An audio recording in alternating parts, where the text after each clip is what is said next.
I'm very impressed with what I've experienced of the Hizmet movement, and I'll have to say the most impressive part of it all has been the ways in which persons integrate their professional life with their faith life and their devotion. Conversation about him with the books that I've read of his have impressed me.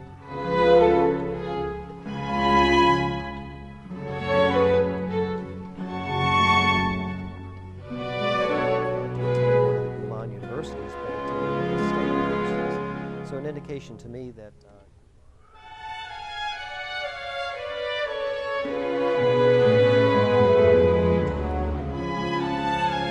what impressed me most were the ways in which these students take those children.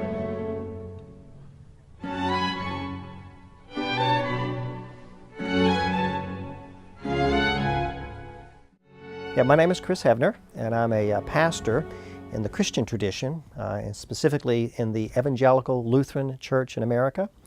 I'm a native of North Carolina, but now I serve at Clemson University, which is in South Carolina.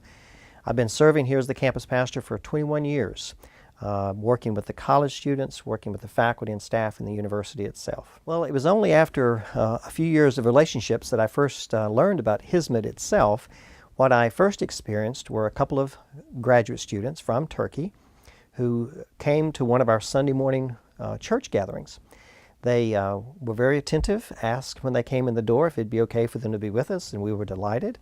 And at the conclusion of the service, they invited me to further conversation with them. And so over the course of the next couple of weeks, we planned and carried out a series of conversations between these students and our students. Students were involved in our Christian ministry here. And as we visited with those students, learning more about Turkey and the traditions within Turkey, they began to speak with us about their own experiences, which were, of course, in Turkey and very involved in Hizmet in one form or another.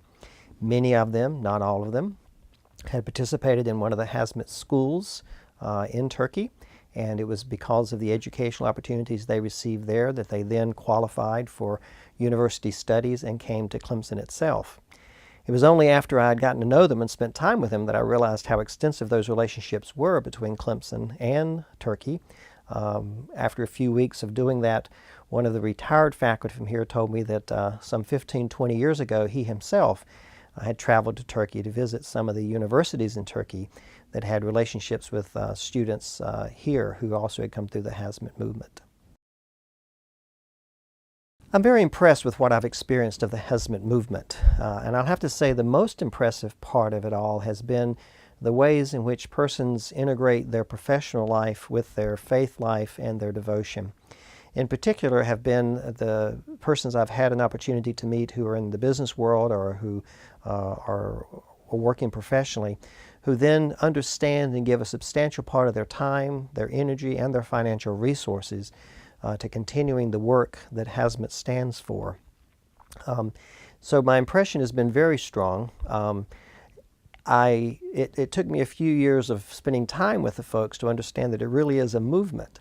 And so one of the things that I've appreciated is that as I would visit with one group of folks or another group of folks, sometimes we would get differing answers to the same questions. Evidence to me that it really is a movement, that it's a group of folks united around some common core principles, but then each person left free, and each person left free and encouraged to find how those particular principles will take root in their own life and will be lived out in the things that they will do with their time and with their resources. I've read 2 of his books. Of course, I've never had the opportunity to meet Mr. Gulen. I do know that there's quite a bit of conversation about him within the world. The books that I've read of his have impressed me, and have impressed me for what I would call the universality of their spiritual insights. We have a Christian theologian by the name of Martin Luther King Jr., and Dr. King talked about the strength that it takes to love. And I could not help but think of Dr. King's writings when I was reading Mr. Gulen's writings about love and care and what it means to care for those around us. So I have a very positive impression of Mr. Gulen. I do understand the complexities of the movement and his role within it.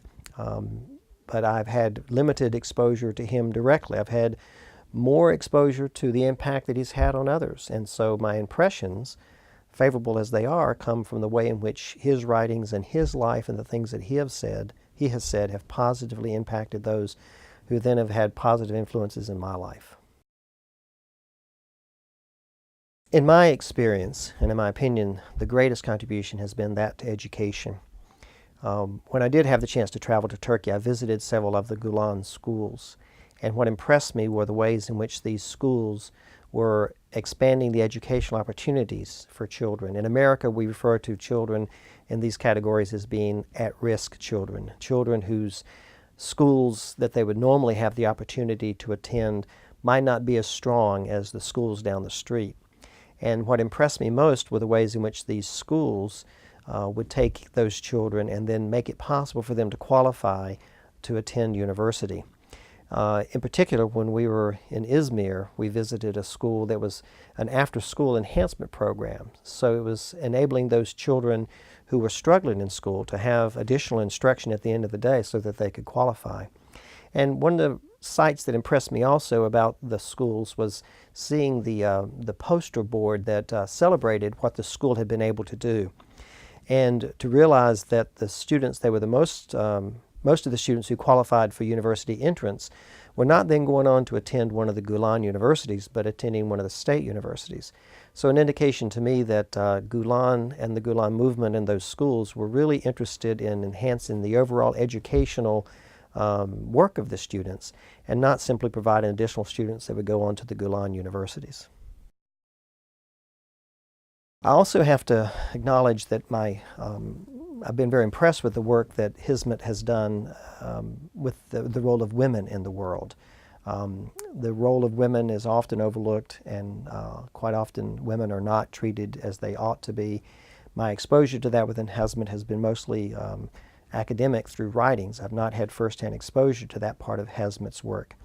But I think it's a great way to talk to those who are less exposed to Islamic communities and persons of Islamic faith, to be able to point to the work that Hizmet has done, the Gulen Foundation has done with regard to enhancing the role of women in the world.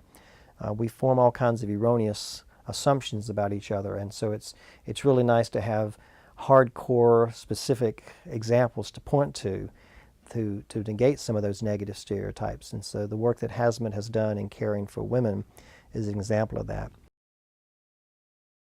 In my view, Hizmet represents the best of what all world religions would seek to do. Regardless of the name that we use to refer to God, it seems evident to me that God continually calls us to be primarily concerned about the welfare of our neighbors, to be primarily concerned about how it is that we impact the world in a positive way. I know that there's many controversies within Islam, probably not as many controversies within Islam as there is within Christianity, if we were to be honest about that. What Hizmet Movement does, I think, is speak at the core of what Islam is about. And at that core is a matter of how it is that we lose such a self-centeredness, how it is that we lose a preoccupation with me and mine, how it is that we set aside our own objectives and our own individualistic goals for a sense of good. So I think Hizmet represents what I have studied academically as being what's most significant about Muhammad and Muhammad's call to his followers, and that call being the act of being selfless, to make sacrifices on behalf of others, to set aside a portion of our lives and a portion of our resources, not simply to advance our own way or to feather our own nest, but to help those among us, and in particular, those whose advantages are not as great as our own. And so I've been very impressed with Hizmet's attempts and work in reaching out, particularly to that segment of the human population. It's interfaith activities that got my relationship with Hizmet started. It was the desire for interfaith conversation that resulted in those first students coming to me and to this church, which then, of course, turned into invitations for us to go and to be with them. My experience of Hizmet and interfaith dialogue is the thing that's kept me engaged and continues to keep me engaged. We've been fortunate enough here to host a number of dinners referred to as Table of Abraham dinners. We participated in a year-long process of that with adult members of the congregation. We've had 3 meals in which we've done that with our student population. And so the opportunity for interfaith dialogue that came out of those is unimaginable.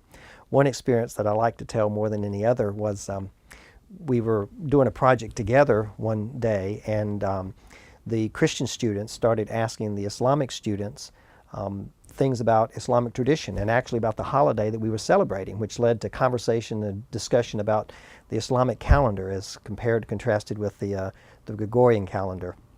And the Turkish students, the Islamic students, pulled out their cell phones and started looking the information up on their cell phones.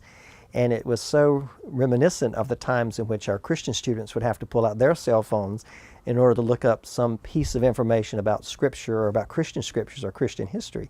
And so it was just a wonderful breaking down of the barriers of assumptions that we make about persons, and just a wonderful exchange between young adults of differing faith traditions to say, well, this is the faith that holds my attention. This is the faith tradition under which I've come to understand myself. There's lots of things about my faith tradition that I don't know, and lots of things that sometimes I don't even think to ask until someone from a different faith tradition asks me. The goal of all interfaith conversation is to enhance each of our understandings of our own faith traditions, much more than it is to ever attempt to use those conversations as a way to proselytize or to encourage folks to change their faith traditions. What I've appreciated about my experience of Hizmet, being primarily with college, university students, is that they come at a point in their life when they are not so ideologically cemented that they can't have that open and honest conversation with their peers, peers from a different faith tradition and from a different culture altogether. Now, what distinguishes it from other organizations in the world, NGOs, other organizations in the world, they just feel they can be there and they throw money. But Hizmet Movement, no, I will be there myself and provide the service. This is great. And this is really very distinguished. My exposure to a variety of people in the United States and also in Turkey who are involved in Hizmet has continued to impress me with the uniformity of their commitment to some central core principles.